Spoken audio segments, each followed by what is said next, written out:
नमस्कार। कथा कल्पतरु श्री गुरुजी के भाषणों से संकलित बोध कथाएं।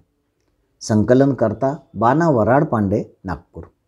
प्रकाशक श्री बाबा साहेब आपटे स्मारक समिति, रुईकर पथ, नागपुर। अभिवाचन संतोष गोडबोले, जबलपुर। प्रस्तावना।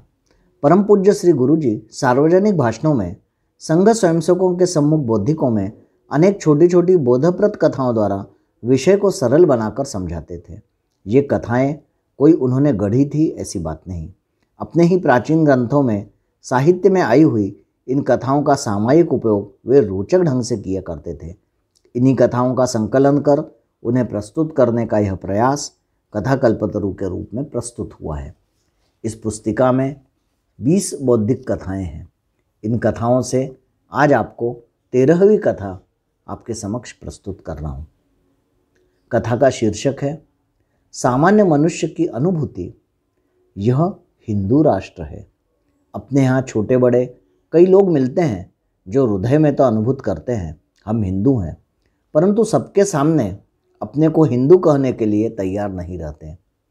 परंतु यदि किसी कारणवश आवेश में आ गए तो अंदर का भाव प्रकट हो ही जाता है। लोकमान्य तिलक का देहांत हो जाने के पश्चात देश की बागडोर संभाल सके, देश के समाज जीवन की धुरा वहन कर सके, ऐसा कौन? यह प्रश्न उनके अनुयायियों के सम्मुख खड़ा हुआ। उन्हें महायोगी अरविंद का स्मरण हुआ। महायोगी अरविंद की आध्यात्म और साधना की ओर स्वाभाविक प्रवृत्ति थी, किंतु वे पूर्वाश्रम में क्रांतिकारी रह चुके थे और आध्यात्मिक जीवन की दीक्षा लेने के पश्चात भी उन्होंने कहा था, उचित समय आने पर राजनीति में काम करने फिर से आऊँगा। तिलक जी का देहावसान हो जाने पर उनके अनुयायियों ने सोचा, अब महर्षि अरविंद का राजनीति में काम करने का उचित समय आ गया है। क्रांति कार्य में अनेक प्रकार से सहयोगी रहने के कारण नागपुर के डॉक्टर मुंजे को महायोगी अरविंद जानते थे।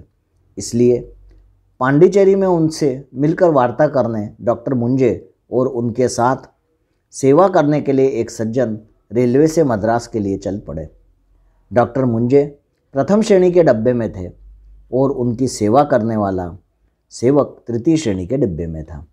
मद्रास आने के पूर्व यह सेवक डॉक्टर मुंजे का सामान व्यवस्थित रूप से बांधने के लिए उनके डिब्बे में गया, परंतु गाड़ी छूट जाने के कारण उसको उसी डिब्बे में रुकना पड़ा। मद्रास स्टेशन आते ही वह सेवक प्रथम श्रेणी के डब्बे से जल्दी से उतरकर अपना स्वयं का सामान लाने हेतु अपने तृतीय श्रेणी के डिब्बे की ओर जाने लगा। इतने में एक टिकट कलेक्टर ने उन्हें देखा और उसका टिकट पूछा।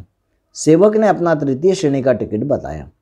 कलेक्टर बोला, 3rd क्लास का टिकट लेकर 1st क्लास में प्रवास करते हो? मालूम नहीं यह बहुत बड़ा अपराध है। इसके लिए तुमसे दुगना किराया वसूल करूँगा और दंड भी। यह उन्हें समझाते रहे, भाई उसी 3rd क्लास में प्रवास कर रहा हूँ। मेरा नेता यहाँ पे है, उसका सामान बांधने यहाँ आया था। टिकट कलेक्टर माना नहीं। डॉक्टर मुंजे भी प्लेटफॉर्म पर उतर आए। आवेशपूर्ण शैली में कहा, क्या बोल रहे हो? यह मेरा सेवक है, मेरा सामान बांधने आया था। उसका सामान 3rd क्लास के डब्बे में है, जाकर देख लो। वह 3rd क्लास में ही नागपुर से आया है। ज़्यादा पैसा वैसा कुछ नहीं मिलेगा। जाओ अपने अफसर को बता दो, we are our masters, you are our servants, get out. हम तुम्हारे मालिक हैं, तुम तो नौकर हो, निकल जाओ। टिकट कलेक्टर ने उनकी ओर देखा। लंबी दाढ़ी, सिर पर ऊंची दीवाल की टोपी और अचकन के समान लंबा कोट। सोचा यह कोई बड़ा मुल्ला मौलवी होगा, किंतु यह मुझे डांट रहा है। यह जानकर उनके मन में स्वाभिमान जागृत हुआ और तपाक से उसने कहा, यह तो कोई मुसलमानों का देश नहीं जो आप मुझे डांट रहे हो। यह हिंदुओं का देश है, हमारा देश है। This is no Muslim country, you get out. लोग ठहाके मारकर हंसने लगे। कलेक्टर भी चला गया।